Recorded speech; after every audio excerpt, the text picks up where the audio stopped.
random data that we came up with. And then we just invite all of you to come visit us whenever you get a chance. Open doors. We love to share around what good things we're doing here at SMS. And then I think it has. If you want to go to the next slide, I can The share next just a slide little should- bit more of how we're implementing the cooperative commitments. So if you want to skip forward a little bit, this was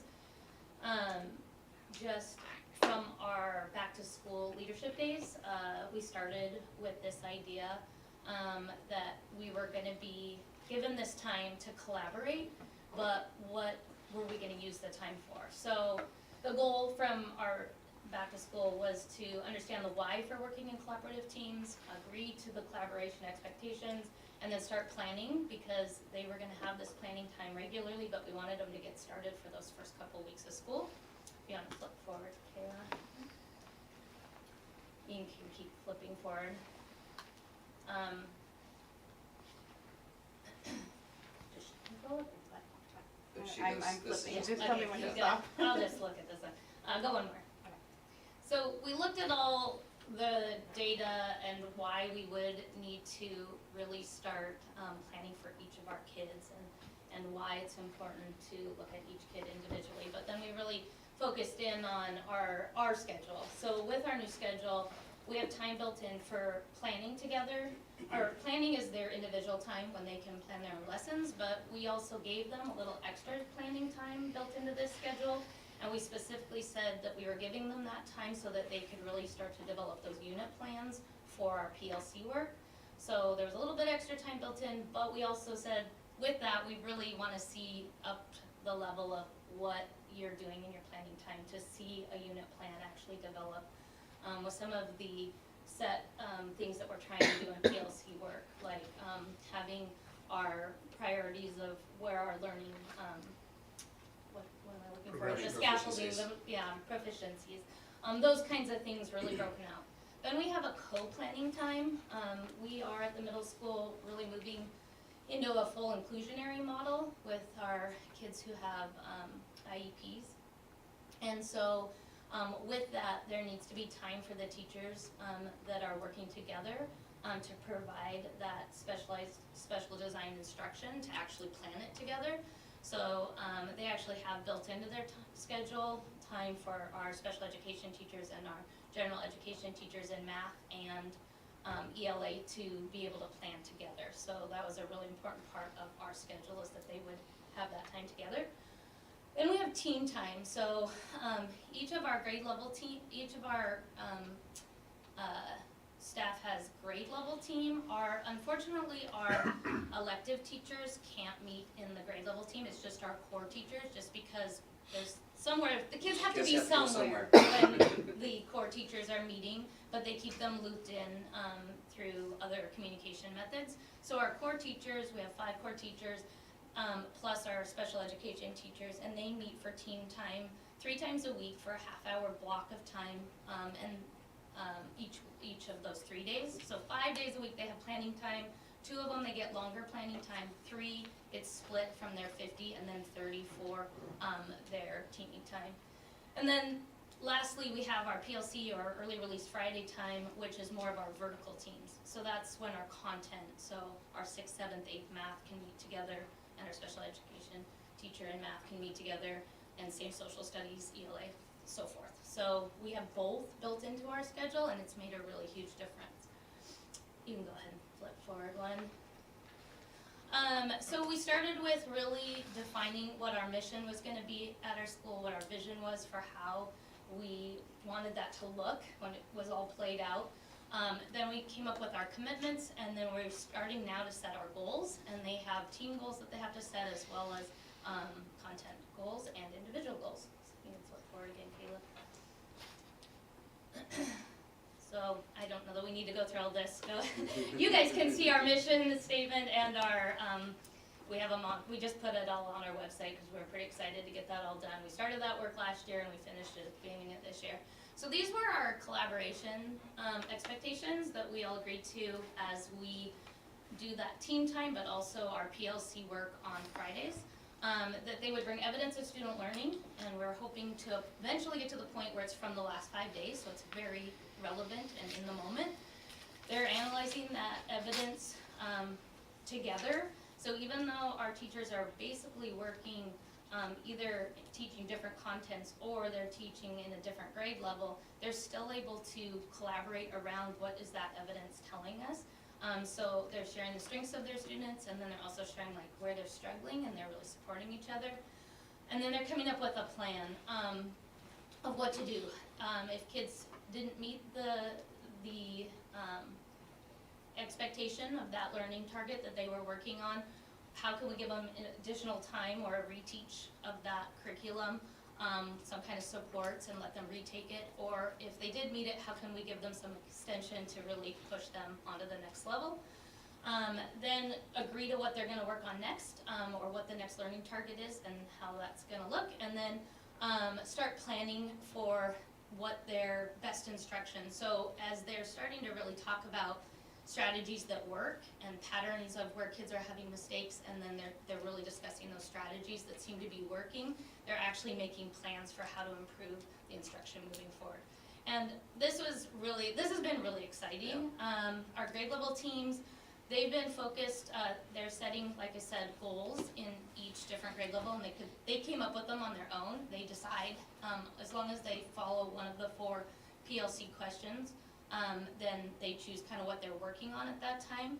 Our 6th grade set a behavior goal because they're 6th graders and they're just coming into our building, and there's a lot of new learning to take place and a lot of new expectations, and so the 6th grade team set a behavior goal. They came up with strategies of what they were going to do, and they're all implementing it together, and it's really fun because it's actually like they're seeing results immediately from it, which is really awesome. Our 7th grade set a different goal for each quarter using our AVID strategies and things we know that kids really need, like focus notes and summarizing and some of those kind of core academic pieces that we know all kids need. And then our 8th grade decided to go critical thinking because they see that the 8th graders are really lacking an ability to break things down and get out of it what's really important and be able to reason on a higher level from it. And so they've chosen that, and they're seeing how that actually plays a role in all of their different content, even though I don't know that they saw that connection before until they started doing this. And then, sorry, I was gonna say, it's really neat to see them in action because we have them meet down in the office in our conference room, and so we get to pop in and interact and hear all the good things that are going on and hear their talking and collaboration and holding up those high expectations with each other. So it's really kind of cool. They leave notes for each other up on the board. We kind of set that up as our working area for our teachers. So it's done a lot of good things for our school. The other 2, just really quick examples I wanted to give is in our vertical team. Last week we had vertical PLC work, and I was in our math team, and they brought data from their first unit, and they each had different data to share, but as they were talking through what they did well and what they were missing, they were able to come up with these strategies, which was really cool. But then the other thing that was really neat is they realized, 7th and 8th realized that they actually basically both have that skill, and so they're now working on a collaborative assessment for next year so that they can see if the 7th graders really have it before they pass them on to the 8th graders. And so that was fun to see, but then the piece I love the most is when they started to look at their, how many kids passed and how many kids were still struggling. They realized at 7th and 8th, they realized they had about 75% passed this particular skill that they were working on. But in their teaming, they had already figured out a strategy for how they were gonna break kids into different groups to do intervention. And so as they looked at this data, they realized that they basically had a class almost of kids in each, where if they took them during intervention time, during our homeroom intervention time, they could do a reteach and a retake really quickly on that skill, and everybody would be able to move together. Instead of when they first started talking about, they're like, well, I'm just gonna move on, we're gonna just hope to hit it again. And then as they talked through it, they realized, well, actually, I could hit this again during homeroom time, which is what we designed it for, in this way, and then they can take a retake right then. And our 6th grade, who's a new teacher, he was like, well, I don't know if I can do that, I have 18. and they go, well, why don't you break it into 3 groups, because they have homeroom 4 times a week, and see if your team will let you take them in 3 different groups. So take 6 each of the days and do a reteach with 6, then you won't have the behavior issues of 18 kids together. And so together they problem solved, and he was able to go, oh yeah, I could do that. I could handle 6 of them in a small group to do a reteach. And so it was kind of a really exciting, like, oh, it's all coming together. They're seeing like how what they're doing in their teaming time actually benefits their academics. And in the different grade levels, how those team supports are being built throughout our building. So anyway, that was it. Oh wait, last one, sorry. I promise I'll be really fast. The last thing that was really cool about it is tonight I was in an IUP meeting right before we came over here, and we were sitting with all of our core teachers and our special education teacher, and she's sharing, and the mom was like wanting to know how they were being supported in their different classes. They had already gone around and shared, and the mom was kind of like, well, it kind of sounds like you're all saying the same things, and I kind of hear that you're all doing these modifications. And I think for the first time ever, they really went, well, yeah, because we all have team time together. And so we no longer like just kind of guess what everybody's doing. We actually work together, and we come up with our modifications, and we come up with our strategies. And so when they came to that meeting, they literally were saying the exact same things to this mom, and the mom was like, I totally understood it. And anyway, it was really exciting because it's kind of all the things we were hoping for, and it was a kind of crazy start to the year because our schedule is very different and a little overwhelming for everybody, but we've seen evidence of it working, so that's it. Good job, you guys. Yeah, Thank great you. job. Thank you very much. Thank you. Do you guys have Did any, anybody have any questions? or- Mike, Nope. Cameron, Isaac, Hey, Michael? I would just summarize to really highlight on the slide that said, please come visit, because I think really what is warranted is the hard work they're doing is that we sit down in their building and dig in deeper to really understand, why are you doing this? You know, and it's being purposeful. You know, when you're working with people, both in the classrooms and we have people teaching, we have to be intentional about what we're doing. Otherwise, people make different interpretations, you kind of set it, or you guess. I'm And there when on we guess, Friday. we get it Perfect, wrong. good to have you. So, anyway, Awesome, thank you guys. Thank you, guys. It's great to Thank see you. that. Sultan High School.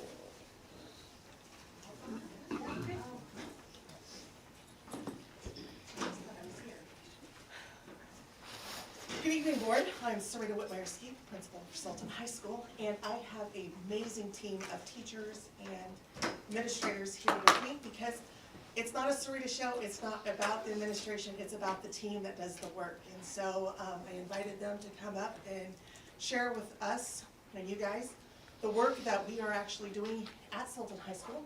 We have Krista Kelly. She is a CTE director. She's also doing her intern admin this year, and so she's got to do a lot of amazing work with us and doing different things. We have Laura Breen, who is our assistant principal.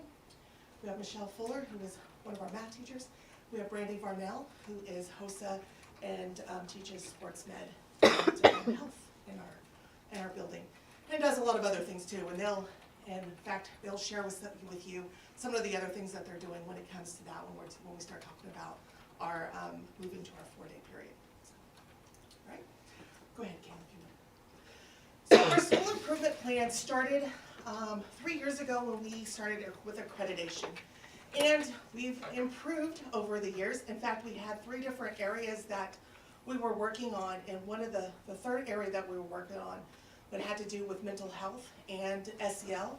And we actually got to remove that from our improvement plan because we hit our marks and some. So we work with CMAR, we work with THS, we also work with Consejo, we also work with ESD 189, and all of those mental health counselors come into our building and work with our students. And so with THS, ESD 189, Consejo, they all do drug and alcohol as well as mental health. And so they do a lot of co-counseling with us. Our ESD 189 does a really hands-on, so if we have kids that are vaping or doing other things and they're caught at school, they come in right beside us, work with us one-on-one and all that stuff. So because of that, we got to remove that from the SIP because we had met that goal, and that was a pretty cool thing. So the 2 areas that we have left when we were focusing on it, is one, we wanted to increase our ESPA numbers. And so one of the things that you can see, the skills that we identified and how to increase those were reading, writing, vocabulary, following directions, and step-by-step processes and organizations. And we also have Sky Valley Options on our campus, which is an alternative program. And so we included them into our program. So we actually have 2 schools under one roof working on some of these things. And so that's what we did. So if you would go ahead and move to the next slide. And so when we met to go over our SIP, we created this SIP, and then we did something very different that other districts and other schools had not done, is we also broke it up in departments. So every department met and said, what can I do as a department to help meet this overall goal, this overall arching goal? And then we started working on it. But then, when we came back to school this year, we had staff members review it. And then they went in and they asked questions to, were you on the health one this year, or were you on CTE? Health, oh, for this, Yeah, CTE, yeah, CTE. I'm all over the place. So they would leave questions and answers and stuff, or say, hey, what about this, or have you thought about this, or what does this mean? And so they would ask them questions, and then that would allow the department to go back and look at that, the questions that their own colleagues were having, and go, how can I improve that? What can I do? And so then it really created dialogue between other departments and other colleagues. So do you guys want to talk about a little bit of that with your, with the feedback you were getting from? It's kind of cool, it's up there, I'm excited, yeah. I'm like, oh yeah, I remember this, is great. Yeah, so go ahead. Yeah, so we had a feedback document, so one of our early days of this school year, we basically went into our SIP and we looked at each department, and like, as a science person, it makes sense in my head when I wrote the science. But then somebody comes along and is like, I don't understand what you're trying to say here, or, oh, I think you should include this because I know you guys are doing that. So it allowed us to kind of get feedback of like, I know what I'm trying to say, but do others know what we're trying to say? And so I felt like that was a really good use of time. No, I wasn't part of this, so. What I She found, shares. yeah, what I found most helpful with that, because that's our department example right there, was we knew what our goals were, and we knew where we were kind of plugging along and working on them, but to have teachers from other departments and other disciplines come out and say, hey, how far have you got on this? Give us more examples of how you got on this, or can you expand this goal? It was super, super helpful for our department thinking. Yeah, and I was just gonna say, cause also, we allowed like the one up here with the example, like ELA has already made some rubrics. I know as a science, we look to them and we're like, hey, we wanna do an argumentative essay, and they're like, oh yeah, we have that from our PLC time, let us share it. So now we're using the same rubrics all across our departments, which was really cool. And I know CTE has also started to do that. Yeah, one of the things we're doing is in CTE classes, we do intentionally incorporate a lot of writing and different styles of writing in our CTE classes. So, for example, students might research and do a project and then write a descriptive essay about the subject. Well, we don't want to be grading that essay and those and that English assignment any different than their English teacher would be doing. So what we did in CTE was collect rubrics from the English department, and we are devising a CTE English rubric that is to be used on all of our writing assignments based on what they're taught in their ELA classes. So it's a way to support ELA through other departments and then eventually reach our SIP goals. And so with this, you could see that everything is now, we're very intentional about the work they're doing. The departments are very intentional about the work they're doing. And so those are some of the nice things that they're doing. Go ahead, Kayla. So we are now in our we're in our 3-year accreditation review. And so I recently met with our coach a couple weeks ago, and he informed me that he now uses our SIP as an exemplar for other school districts. So that was a really cool opportunity to share out with everybody that what we're doing is really cool, and that our departments are intentional about how can I help. It's not just about the math department, it's not just about the English department, it's not just about the science, but it's about all of us trying to help our students become better students. And so that was a really cool opportunity for everybody to see, oh yeah, that works and that works well. So with this SIP, you'll see that we take that red thread and we start to interweave it through everything we do. So with the SIP, we also are in our PLCs. So our year one PLC, we focused on essential and priority standards, learning targets, proficiency scales, pacing, and unit planning. Go ahead.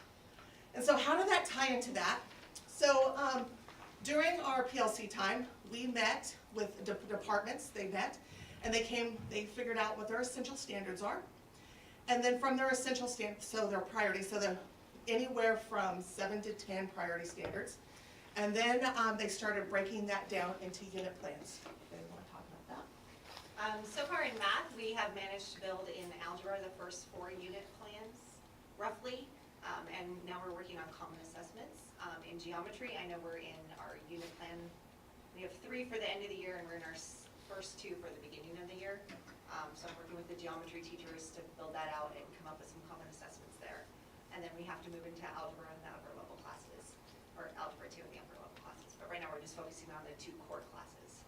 It was really neat with math that you went down and worked with the middle school algebra teachers, so we're even doing that vertical alignment between the 2 schools. Yes. In PLC, they have 4 main questions. The first one being, what do we want students to learn? That's kind of where you gotta always start. And so year one really was like, what are the must-haves? I mean, we talked about it earlier today, like if students learned all the standards that OSPI has given us, that's a lot of standards, They've been in school so. for 25 years. Yeah, so like really figuring out what are the 8 to 10, like really, they need to know it to move on to the next level and be at standard there. So we spent a lot of time really talking about that in departments, and it was kind of cool during summer conference. I went to the PLC training in Seattle, and we had time to talk with the middle school and stuff, and really ours aligning very well. I think the only thing I would add, because I am what they call a singleton, but not really, but kinda. Yeah, so I teach health, family health, but under the CTE umbrella. I teach health science and body systems, I teach sports med, I teach advanced sports med. So these are elective courses and CTE courses, but they do align with other departments and the content. There's so much common content that can support each other. I'm not really a singleton, so sometimes I But work. kind of. But kind of, sometimes, depends on the day. So, you could, and I'm fine with that, you could, sometimes see me working with health and PE, so, designing the, essential standards and the unit plans and the things that align with the most important things to do with, health, right? But that works closely with PE courses, and so I work with, Ben and Katie there, and we bounce ideas off of each other, we look at scope and sequence, we look at all of those things together, and then we build our unit plans and then ask for ideas and input, even though we're not all teaching the same classes. Same can be said with how some of my courses, they're more biological science, they align with other science courses. So sometimes I may just by myself as a singleton go to another science teacher and say, hey, we're doing this unit on this body system, how can I support you, Stephanie Brady, in teaching chemistry when I hit these specific body issues, how can I support you? And we do the same thing back and forth. So singleton is not a bad word in this, it's kind of a unique experience where you get to work with multiple departments to help align your standards and your goals, so. And that was a huge shift this summer when we went to the conference where PLC is everybody, like you guys as all of us, and the PLT makes us a little more agile, where we're able to, because we're a small school and so many teachers wear so many different hats, where you'll see them working with all the different departments, and so we've shifted a bit this year, where now we're watching the teams work with multiple people rather than you're stuck together with this one group, so that was a huge change for us this year. And a singleton really only means that I'm the only person that teaches that course. So it doesn't mean that, I'm you know, by we don't myself. get to collaborate, worry by No. yourself, and we leave everybody on an island. No. So, again, just in the last couple of years, it's been a really good eye-opener, especially going to conference, that just really opened us, yes. And so we went to a Singleton workshop and got some really good information and was able to bring that back and share it. Go ahead, Kevin. So in year 2, we are now focusing on common formative assessments, our data analysis, additional time and support, and extensions. Go ahead. And so with this, what we end up doing is we have teachers, now that we were focusing on how will we know if they've learned it. And so now teachers are working together to work on common and formative assessments, those who have like classes, so those who are teaching algebra classes, they're working together, those teachers who are teaching geometry classes, they're working together, those things. The Singletons, they're still working on this assessments, but they might ask somebody else, is this really getting to where, is this testing what I need them to know? And so then they'll ask those questions and stuff to make sure that they're trying to assess the kids where they need to be. Do you guys want to talk about that? Oh, I- I was yeah. gonna say, the other part of this is, when they're done with the assessment and they need somebody to collaborate, like, how did this go, what are some ideas? There's still other great teachers if they're Singletons, where they can say, hey, here's the concern I saw with my class, any ideas? So it still keeps that collaboration piece even if they're other Singletons. What I'm finding most valuable about this part of the process is working also on the concept of extension learning, which means, you know, if we may have 75 to 80% of the students master those standards. What do I do with them now? You're right, it's that question, what do I do now? So it's providing deeper learning, and this process has allowed me to find the support that I need to develop that deeper learning within my curriculum. So I'm excited about where that planning is going. It looks pretty cool to me from my end, looks pretty cool to me, so. And it's still early in the year, so still a work in progress in this, but it's been good so far. And then year 3, we're supposed to be focusing on effective grading and reporting, and then additional time support and extensions. And that is where we come to our good things are to come. So we are right now in a process of working on our 4x4 schedule. Last year, the committee came to you guys and presented about changing our schedule at the high school. And you gave us your blessings on that, and so we've come back, we've created a steering committee, thank you, that's the word I was looking for. A steering committee where we have 5 lead teachers, and they're in charge of it. They have groups that they've chosen from our staff, and they, last Friday, 2 Fridays ago. 2 Fridays ago, they actually started the work on all of this, putting it together. And these 3 women right here lead 3 of them, so I'm gonna let them talk about the steering committees that they're in charge of. Do you wanna go to the next? So yeah, so you can see the steering committee, it's pretty much all of us. Mike is on there, Andrea, our counselor, and then Katie Power, she's Avid and PE. And we're meeting pretty regularly. Our goal is to have this completed by December 1st. Fingers crossed. You wanna go to the next? So these are all of our subcommittees. So we met on 10-4, we're gonna meet again next month. I'm in charge of the scheduling, so we've been looking at bell schedules, master schedules, how that would look. We are very early, our bell schedule is, we did offer time for intervention. So part of PLC is like, when they don't know, what do you do? And if one thing we learned from summer conference was like, it's not feasible to do the intervention during class time.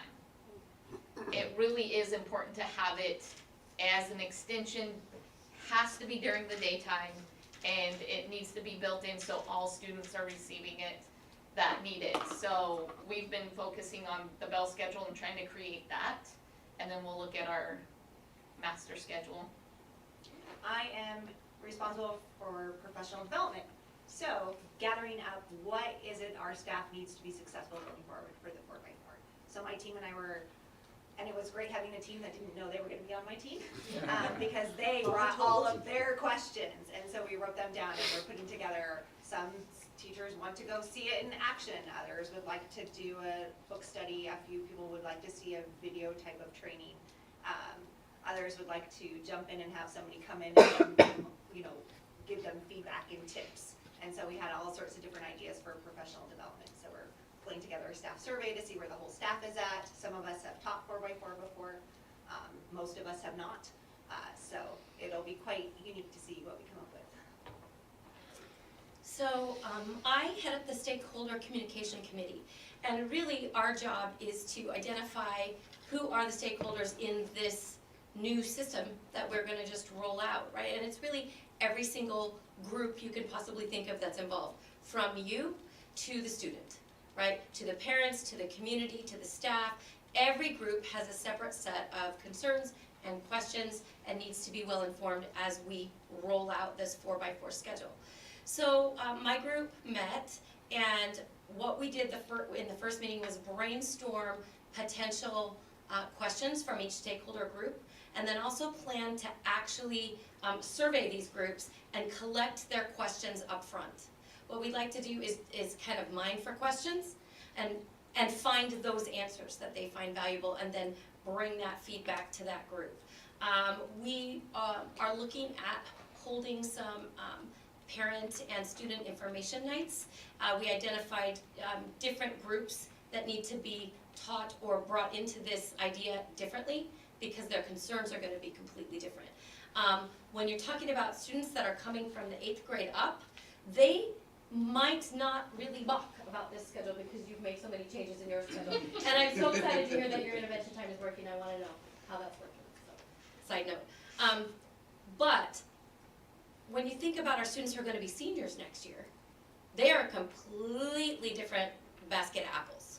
They have completely different concerns about how this is gonna affect them and what they need to know as far as meeting graduation requirements and all of that. Now, I've been here long enough I've been through one schedule type change before, once, and it went pretty decently. Like, there was maybe just a little bit of apprehension, but it went pretty smoothly, I would say, right? And the groups that were affected going forward, like our upperclassmen that are kind of graduating out of the system, what does that mean? It didn't take long for them to figure it out and feel good about it. So our goal with communication is to give clear communication to each group and find out what their concerns are up front, go out and find that information through all our different subcommittees, and then bring it back. Also looking forward to coming and talking to you at least once a month about just what's happening with this large group, and we'll bring my committee with me. So that'll be fun. We also have a turf type intervention, and that's one of the things that we'll be looking at is if a student is not meeting standard, what do we do? So we need to have that intervention time. That's one of the things that we are struggling with right now in a 7th period day is how do we do that intervention time at the school during the school day. So we do have Tuesdays and Thursdays after school where we have some extra tutoring and things like that. But we really want to try to get those kids connected during the school day. This way, hopefully, we could have more of them.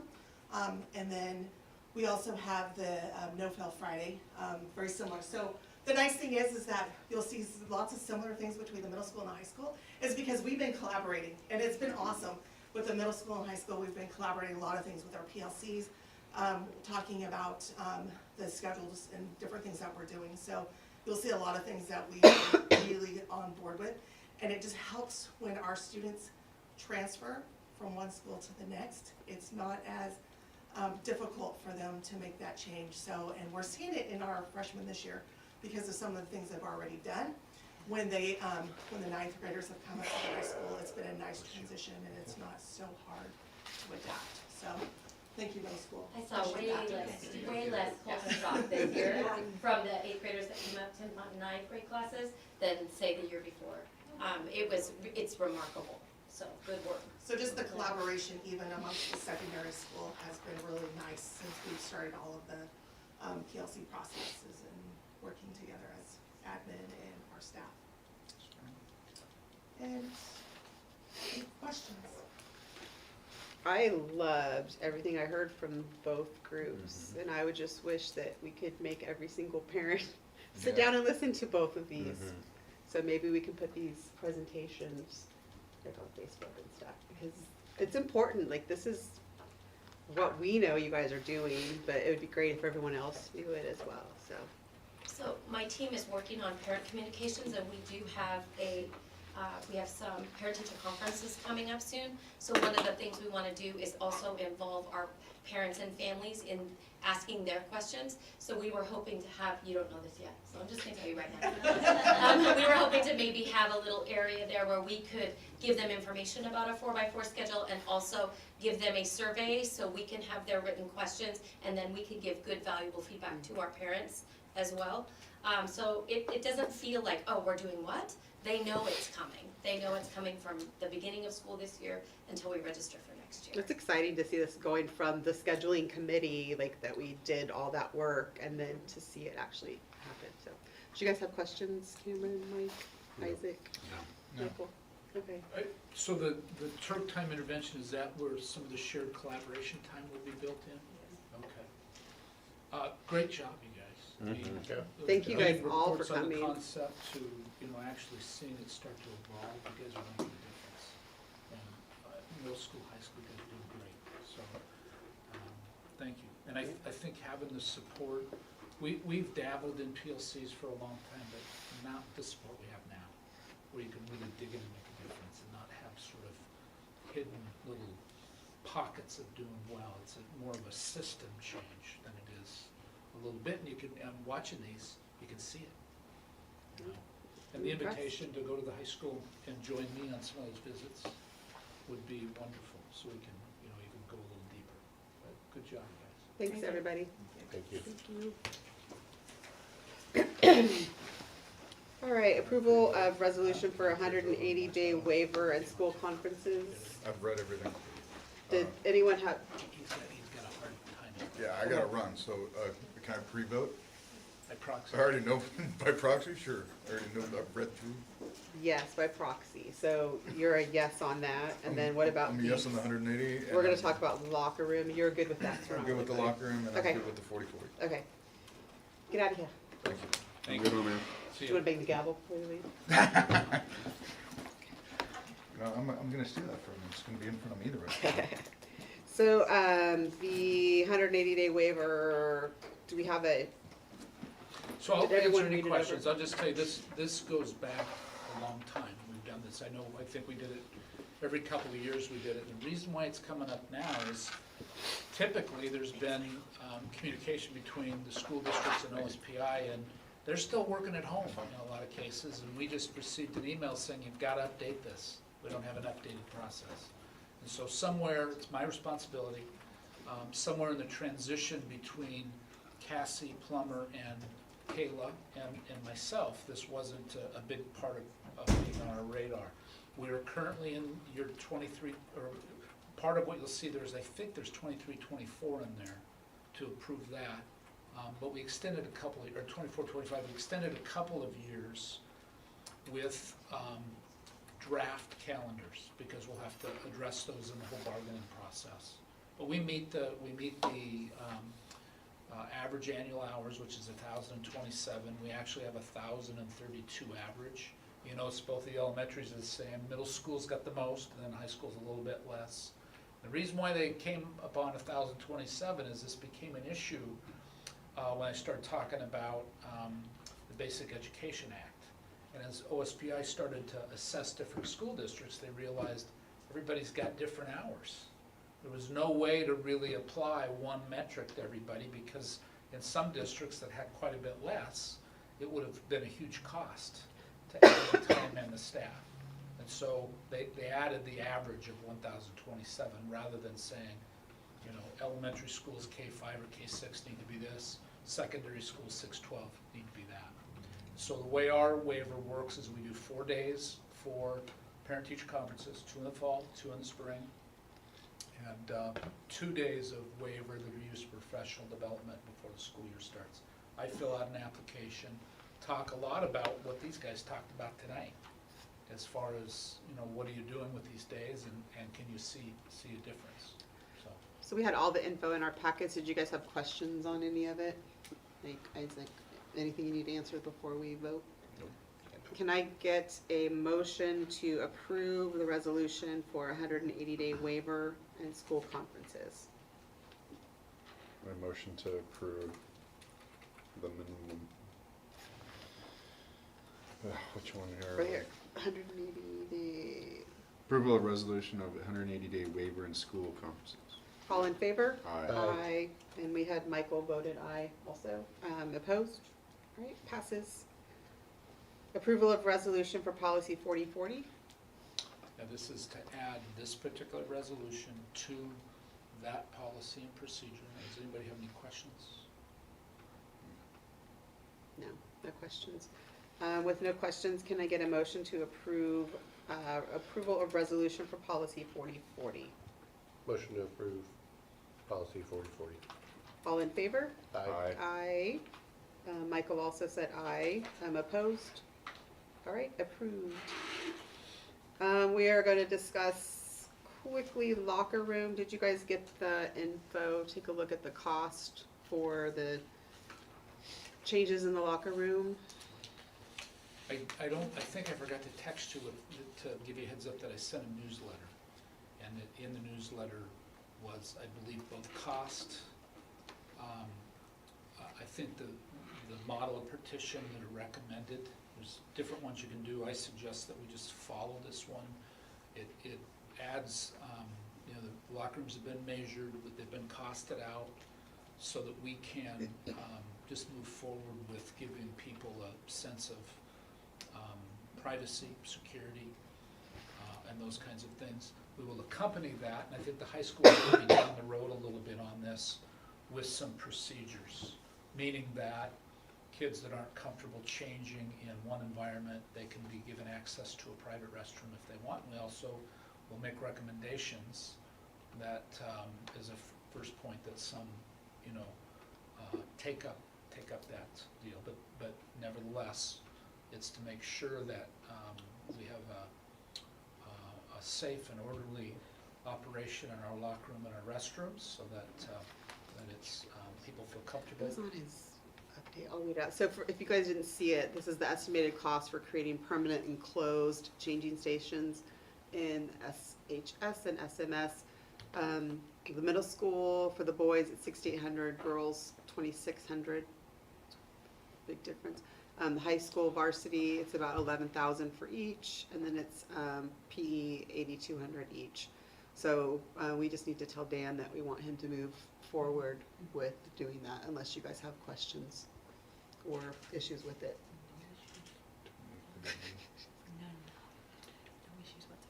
It won't be done until you're gone, though, sorry. Yeah. Where would the funds come out of? I'm just curious. Can we So take a it out couple of the? different ways to do it. I think I would come out of capital projects for sure. Okay. A couple of different ways to classify that.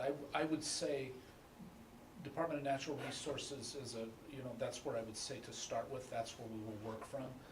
We do have in the capital levy, in the projects, that was one of the, especially in the middle school, was to repair some of those locker rooms and different things. And so, but I would say that Department of Natural Resources or junior taxing districts, some of the revenues we receive from there, that money is accumulated, and being able to do this project would be within the budget that we have. So that's about what, 50-some thousand total? Don't make me math. We have a math teacher here. That's a rough estimate. So we don't need to vote, but we need to tell him that we want him to move forward with this, if that's what we, Move forward. Yep. thank you. We're all on the same page. Yep, and then, yeah. Thank Thank you, you. appreciate it. The last one was Zoom, and this, a few people have had some questions, issues. Zoom used to be an option for the board when we needed a quorum, or during COVID when we had to do Zoom.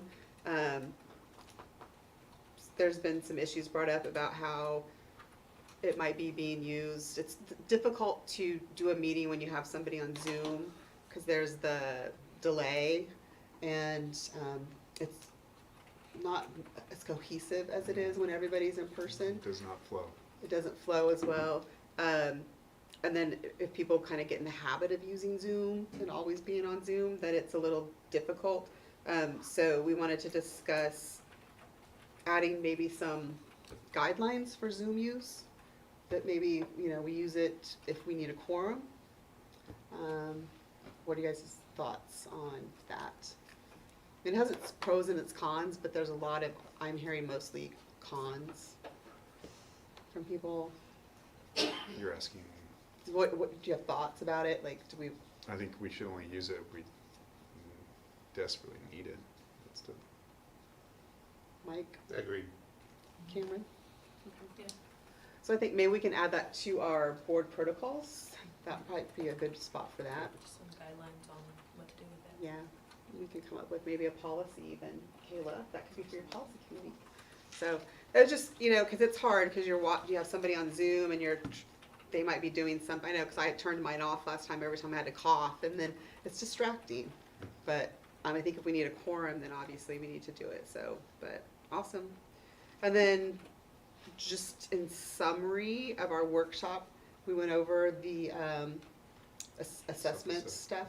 And we're gonna come up with, we're gonna look through and come up with kind of what we think are the most important ones. We're gonna put them together and kind of just make a priority list. And then our next retreat, we're gonna schedule and we're gonna start going through that priority list. So I'll send an email to you guys, and then if everybody can just kind of send me what their, you know, priorities are, and then we can put them all together. Sure. and That we're was gonna it. start doing them yearly, not every 6 years. Yeah, the self-assessments. Oh, man. Not retreats, the self-assessments. It's like 15 minutes. It'd take long. No. Anything else? I think that was it. All right. So just a reminder that next Monday regarding Sultan High School, Middle School, next Monday, the 21st of October is the first school board PLC workshop of the year.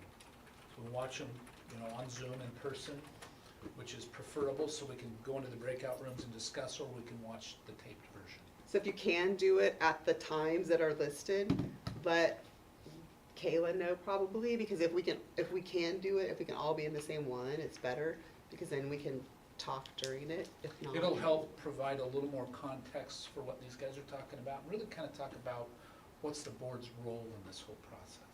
Because people work hard, we're just trying to get them to work hard together so that the results show with our students. And lastly, Dan, going back to the waiver, we will add the years 26, 27, because we had it put through 23, 24. Okay. All right, can I get a motion to adjourn? A motion to adjourn. Thank you. All in favor? Aye. Aye. We're adjourned. Thank you. Guys, Thank great you.